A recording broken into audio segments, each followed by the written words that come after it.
Hi, my name's Owen, and I just wanted to make a short video that kind of talks about benzos as a whole, and then also withdrawal and tapering, and then some coping mechanisms that you can use when you're going through this. Because I understand that it can be very hard. I guess I'll start by kind of giving you some of my story. I've been using Xanax recreationally. I wasn't prescribed by a doctor, never have been since about last June 2014. Yeah, and uh, never.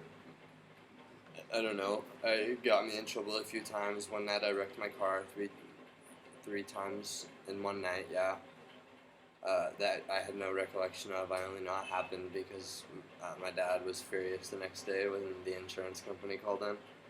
Uh, but I came to India 4 months ago to visit my mom, who's lived here for 5 years, and a quick Google search led me to find out that benzos are available over the counter here practically, and so I live in a city, Pondicherry, that's 12 square miles and has 120 pharmacies, which basically meant I had unlimited access to these drugs. And I took advantage of that immediately. I abused it severely. I was taking them every day. It has always been my drug of preference, unfortunately.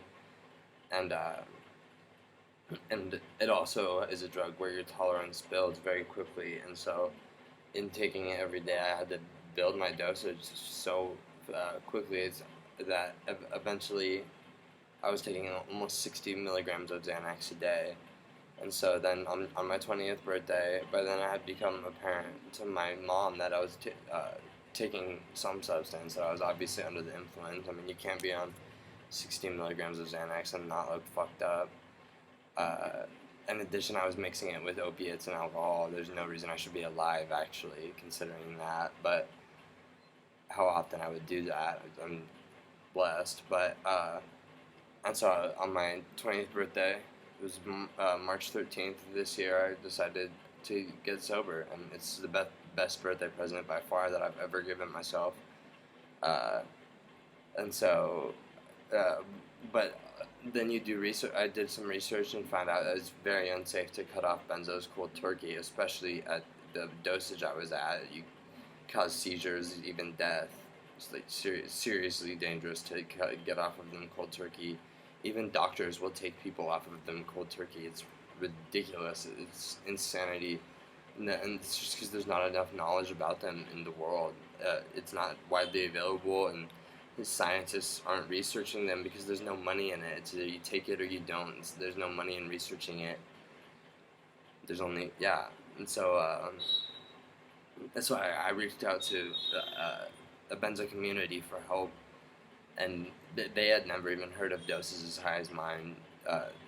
And so it took a lot of work to develop a taper schedule. The tapering is essential to getting off of benzos.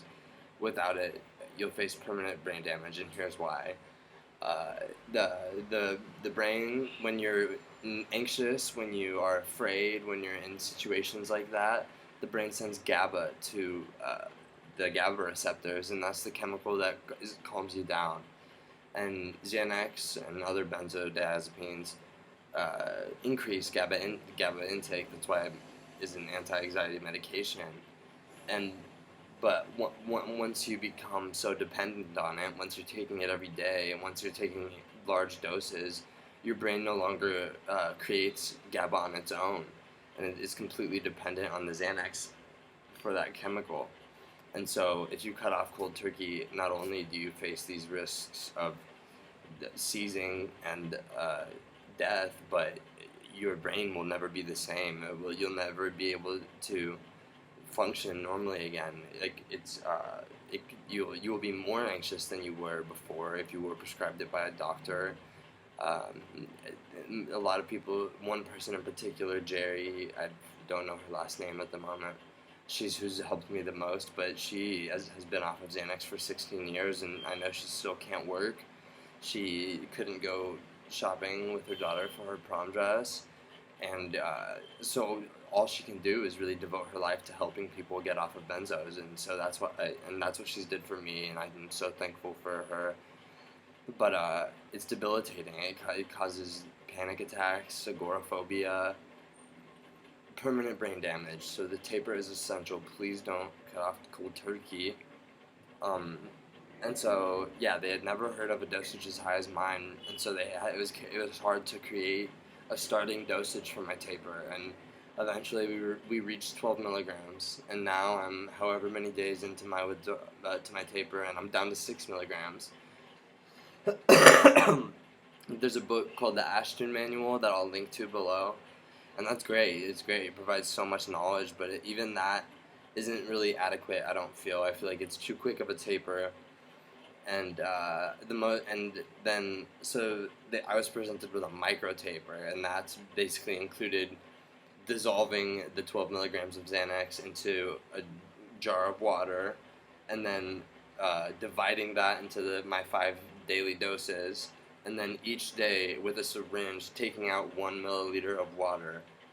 And that method didn't make sense to me either, because that would have me on Xanax longer than I had been taking it. I had only been on Xanax recreationally since June of last summer, and so that made no sense to me, because that would take nearly fucking 20, 30 months to get off of Xanax, and you have to weigh the damage it does to your body versus the recovery that your brain needs.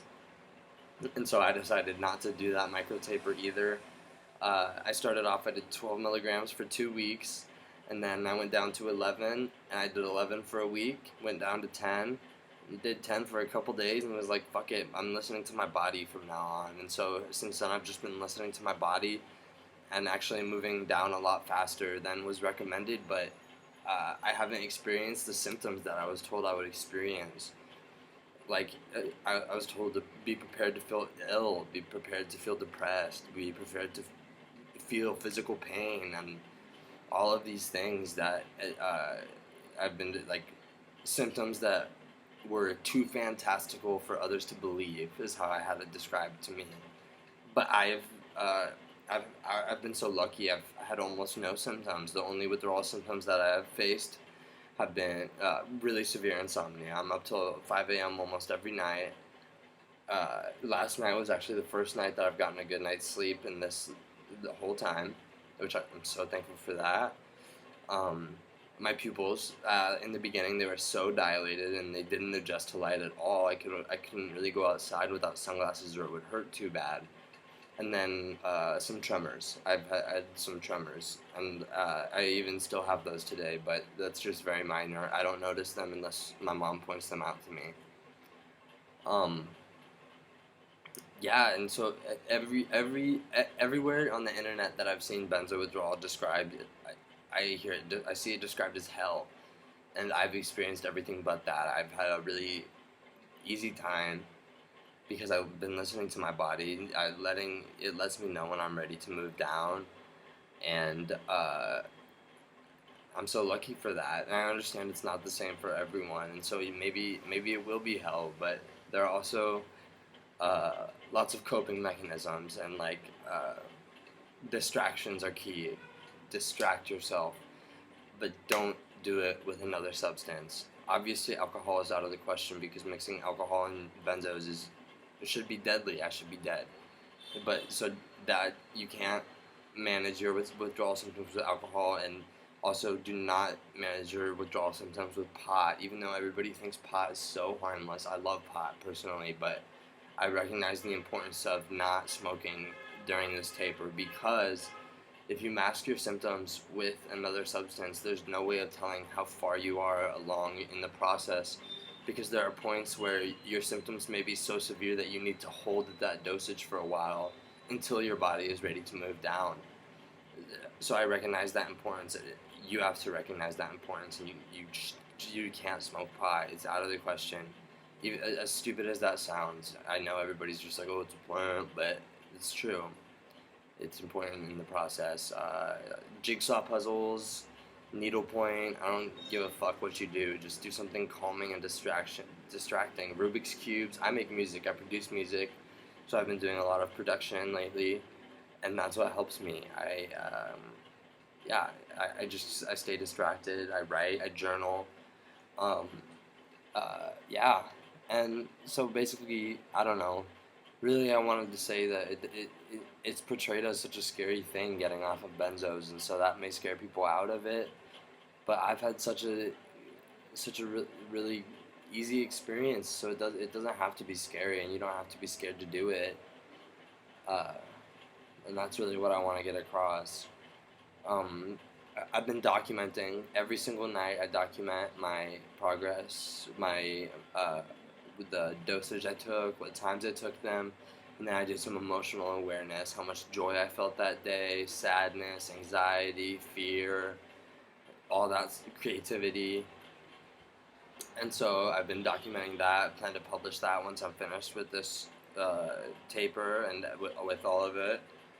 And if you have any questions, I'll provide my email link below the video, and you can email me, and I will get back to you. Uh, I've had so much help from so many people, and I'm so thankful for them, and so I'd be more than happy to help anyone else. And that's all. But good luck. Seriously, you can do it.